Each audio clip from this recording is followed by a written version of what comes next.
What's going on, guys? We're back once again, and we are going to be talking about probably one of my favorite movie franchises of probably not all time, but it is a damn good movie franchise. So today we are going to be talking about Underworld. Yes, Underworld, the legendary movie. If you guys have never seen it, again, I highly recommend you do.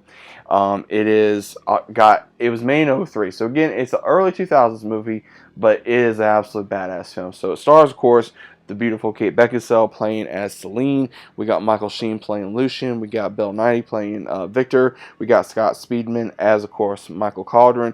So the entire basis of this movie, let me just give you guys the basics. So we have Celine, who's played by Kate Beckinsale in all these movies. There's, I think, about 4 or 5 movies. Yeah, I want to say 5. Now, she plays as, I would say, like a vampire elite spec ops soldier. That's the best way I know how to put it. And her kind vampires are in a feuding war with Lycans, aka werewolves. They've been in this war for hundreds and hundreds of years. They believe that the werewolves are losing, which in a way they are. They have been fighting among them for several centuries, and the war is just getting more and more and more enhanced by the technology within the current world, as well as also trying to hide the secrets, as well as also just this feud that's been growing over and over again. Now, Celine does more digging into the first part of the movie of why was this guy that the werewolves were following, why is he so important? And what she finds out is that he is a direct descendant to the very one of the vampires and also werewolves. And I will go that more probably in another video. But in the second movie, we find out the one Alexander Corvinus, he's actually the father to 2 of the ones that started the line of vampires and also werewolves. Now, Michael has the possibility of becoming a hybrid. So Lucian is an old warrior who has been fighting this war for several centuries, and he's been looking for someone that could be able to combine both bloods of the species. And Celine gets caught in this, and she takes interest in Michael and starts trying to not only protect him, but also show him and tell him what happens, because once he gets bitten by Lucian, she tries to help him and understand this war that he has caught up in. Now he's a part of it, and he has no choice but, unfortunately, being a part of this war. And she tries to not only protect him, but also stop him from becoming a werewolf. And you see this developing relationship between Michael and Celine as well. And the war just keeps going, brewing more and more in the movie. And when the coven that she's in is slowly betraying her, because no one believes her about the werewolves, no one believes her about the one character Lucian coming back, because again, everyone thought he was dead. So she goes to her father figure, who is one of the elders, Victor. He's in hibernation. She wakes him up. She gets pretty much incarcerated in their own right, to where she went against their rules, because there's 3 elders. There's between him, Amelia, I believe, and then also another one that was the very first one.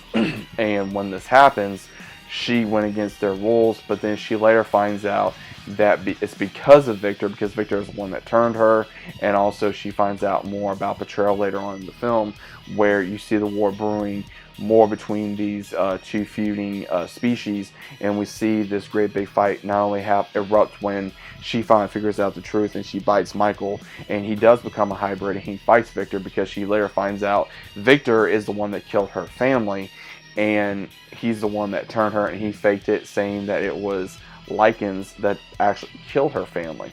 And he took interest in her because of how much she looks like his actual daughter, and that's the reason why he took pity on her, which is one of the character's stakes in this film.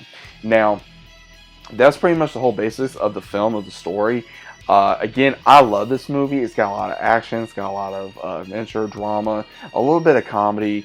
It's got that dark early 2000s tone in there. The choreography in here is absolutely amazing. The music in here really gets you the best way I know how to describe it is like the emo, upbeat rock type of tone. So if you guys really like that, then more than likely you like type of music. Like, I know there's like 3 scenes that I absolutely love, which is one where Lucian, if you guys have seen this movie, there's a part where Lucian, one of the lead werewolves, he actually, tears open his clothing, he just starts getting, he's able to get the bullets out of him while he's trying to heal. And then there's another scene where you see Celine, she jumps from a tall ass building. Don't know how tall this building is. And literally just lands just straight up and just starts walking in the rain down into a subway. And that's another badass scene. And when she just walks into the mansion of her coven, you just hear the music in the background. And it sets a very great tone for this film of you know where it's going. Because again, she is a very, and again, I love how in the early 2000s and even before then, you did not need to say, oh, well, she's a powerful woman. You know, that has literally, guys, this was the definition of a badass female character. This was the definition of what a badass female character should be, and how she presents herself, how she goes about it, how it doesn't need to say, oh, because I'm a woman, I'm this, because I'm that. And I like that. I like how earlier movies like this, we don't have the crap now like they did back then. And I think that's why one of the reasons why I love the character so much. She's very mysterious. She's got a great background. She kicks ass. And she's a very beautiful character. And I love the character of Celine. I love the origin. I love the story of her. I love the training. And I love just everything that they have created in this universe. And I'm hoping later on down the line we get another Underworld movie at some point. But that remains to be seen. But if you guys have ever seen Underworld, definitely give it a shot if you haven't. You guys can watch it right now. It is on YouTube TV. It's on a bunch of other apps as well. Or you can just buy the DVDs. I personally did recently because, again, I used to have them a long time ago. I went through some stuff and fortunately I didn't have them no more, so I had to recover them, but now I have them all again. And like I said, I'm definitely probably going to be watching them again at some point. But either way, guys, definitely check out Underworld 2003, the very first film of the Underworld franchise. If you guys have never seen it, check it out. Let me know what you guys think. Hope you guys enjoyed the video. If you guys did, leave a like. Helps out the channel, helps get this video out there. And also, let's talk about Underworld. What you guys like about it, what did you not like about it, and what was fond memories of it? Did you guys have fond memories of it? Did you guys ever not enjoy it? Is it something that maybe terrified you when you were younger and then you enjoy it now? Who was your favorite character? Please let me know down in the comments. And hopefully you guys enjoyed the video, enjoyed the movie. And I'm going to be doing more of the Underworld movie. So stay tuned for that. And I'll see you as always on the next one.